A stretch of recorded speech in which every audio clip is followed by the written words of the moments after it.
Hello everybody, it's Mick from Jester Bushcraft, and in today's video I'm going to be talking about power packs for your small camper van or just a camping trip. So if you're looking for a lightweight, compact and portable power unit, then stay tuned because I think you're going to like this. So the unit itself weighs 1.58 kilograms, it's 16.5 centimeters wide and it's 14 centimeters from the rubber feet to the top of the unit. If you include the handle, it's 19 centimeters in total. And the width of the unit is 8.5 centimeters wide. Okay, so this is the PPT Power Pack 100 Plus. This is the main unit, and this is the display which tells you all you need to know. See, we've got the power button there. We've got the light button for the LED light on the reverse of the unit. You've got the AC power output button and the UPS button.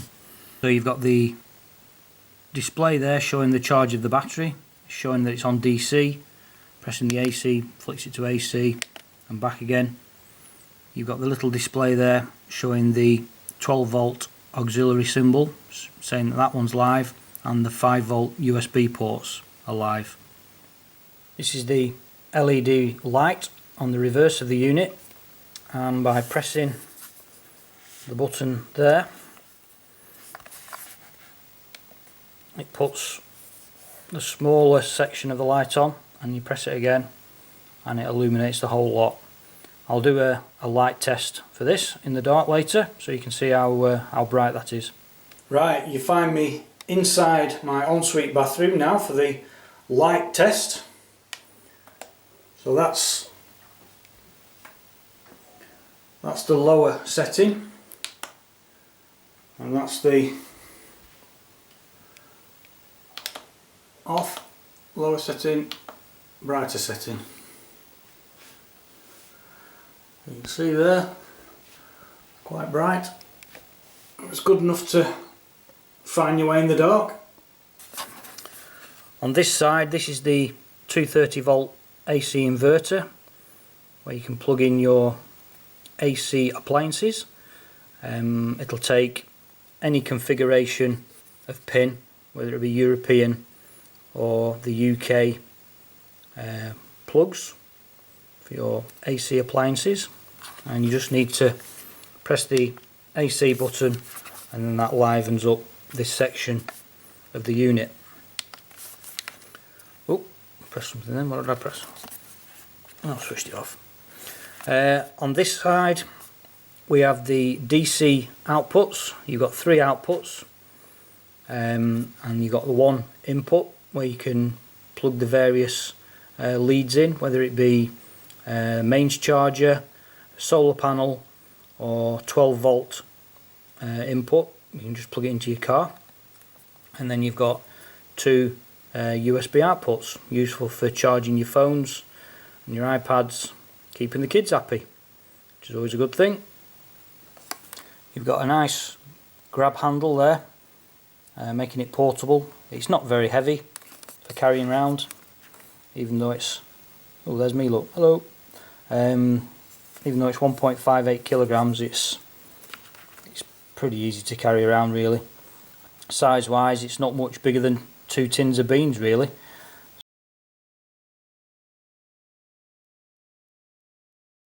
So it's very portable, very easy to carry around.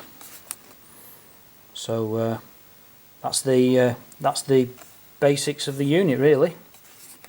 What we'll do now is we'll have a look at all the different input options. Right, so the unit comes complete with your mains charger, which just plugs into the input on the main unit.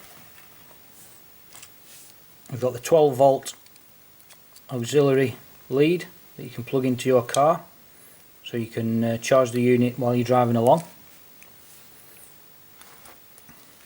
We've got the solar power lead, which has the MC4 connectors that you can plug into your solar panel. It will take up to a 30 watt solar panel, and again that just plugs into the input, and that will trickle charge your unit as and when you've got good weather. This is a auxiliary output lead, so you can plug that into one of the outputs, and then you can plug in whatever 12 volt appliances you may have. It might be a pump for your car, or a pump for blowing up an inflatable kayak, or lilos or anything like that. So it's just a little handy little accessory to have. Comes with the little instruction manual, which is quite good actually. Tells you everything you need to know, and all the technical specifications. So those are the leads that come with the unit. I'll just show you a few other little additions that I've put together myself. Right, one of the great things about this unit is the fact you can charge it using a solar panel, up to a 30 watt panel. I've got this, I already had this little 10 watt panel, which I'll do a little demonstration of later on in the video. And I've got these power pole connectors on the end of my solar panel. The reason being is I have lots of different connectors that I can interchange, so I can plug that into one of those 12 volt connectors. I've also got this lead I've made up again with the power pole connector and a couple of crocodile clips, so I can clip that onto my car battery and trickle charge the car battery if required. It's just options I've got so I can interchange. So what I needed to do is I needed to come up with a lead that would link to this, and also the lead that comes supplied with the power supply unit with the MC4 connectors. So what I came up with was this. I bought these MC4 connectors. I had some of this cable spare, and I had some power pole connectors spare. So now I can connect that lead up to there like that. That lead goes into there like that, and I can now plug this lead into the input on the power unit, and I can now trickle charge the unit when it's nice and sunny. So we'll take a look at that now and see how that gets on. I've just plugged in this little 12 volt battery gauge and plugged it into one of the outputs on the unit, and you can see there we've got 11.6 volts, and when you switch the unit on it's showing full bars, and that's the reading you get, 11.6, just to give you an idea. And we'll see if that alters any when we stick the solar panel on. Again, you'll notice there that even though the unit's off, the DC outputs all work. They're all live even though the unit's switched off. So that's quite nice. Right, so I've just got the 10 watt solar panel just propped up there, just inside my apartment. So it's literally, the sun's just coming in through the window. So it's not a brilliant setup, but it's okay for test purposes. And then I've got the voltmeter plugged in there, 11.6, and then we just plug the lead into the input there, and then you'll see this come on. It's reflecting a bit, so oh, there you go, you can see it there. So it's starting to charge now. That's just charging from the solar panel. Let's just plug that in properly.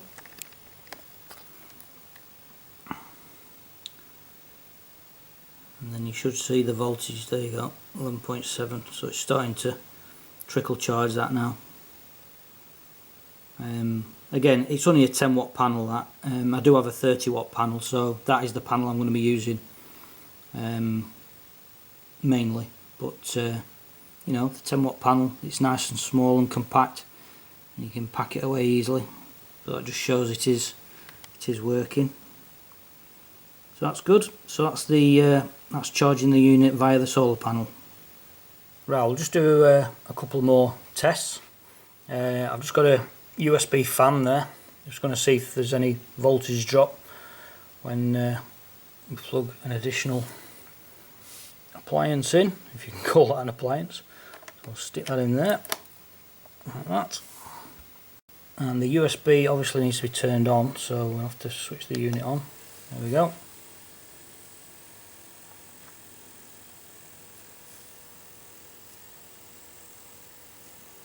And quite a nice draft from that.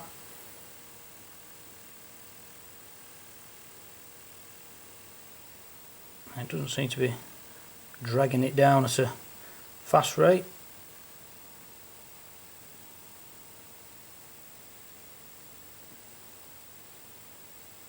So that's the 5-volt USB ports. There's 2 of those. Right, we'll just do the AC inverter test. So we'll switch the unit on. And you can see it's on DC. Switch it on to AC. Plug our lamp in. Like that. And there we go. And the voltage again.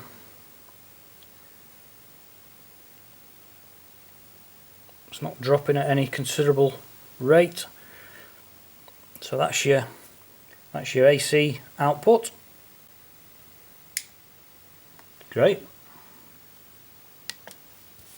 Right, I'll just give you a little demonstration of the UPS function, which basically, if you don't know what UPS is, it basically means if there's a loss in power from the national grid, from your mains electric, then once the power shuts off to this from the mains, which is this one, the UPS will kick in and keep the lamp illuminated. It's generally used in IT for keeping servers running when there's a power outage, but if you ever need a use for a UPS for whatever purpose, then this function is available on this unit. So basically I've got that charging now via the wall socket.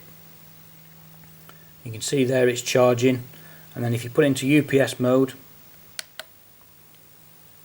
see it's in UPS now, the light is on, so everything's running nicely, but then there's a sudden power cut, we have a loss of power, and the light stays illuminated.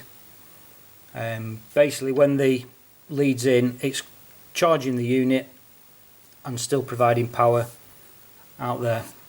Whereas if you just had it on, you could just have it on AC power and it will power the light, but then you're not charging the unit. So that's the reason for the UPS feature. You can charge the unit, and then when the power's lost, it continues to power the appliance via the power pack itself. So that's the UPS. Right, okay, I've just got another little scenario here that I want to test out. I've got my 8-litre cool box there, which I've plugged in to the power pack via the auxiliary input there, and I've also got the 10-watt solar panel connected there. Again, it's only a small solar panel, but it is, I don't know if you can just see that, it is charging. Can't really see that. It's charging away now, so I'm just going to see, and I've also got a thermometer there, indoor outdoor, and I've got the outdoor sensor into the cool box itself, so we're going to see how this works. It's just an experiment, I don't know how this is going to fare, but let's give it a try. So we'll switch that on, fan comes on. Right, so far so good.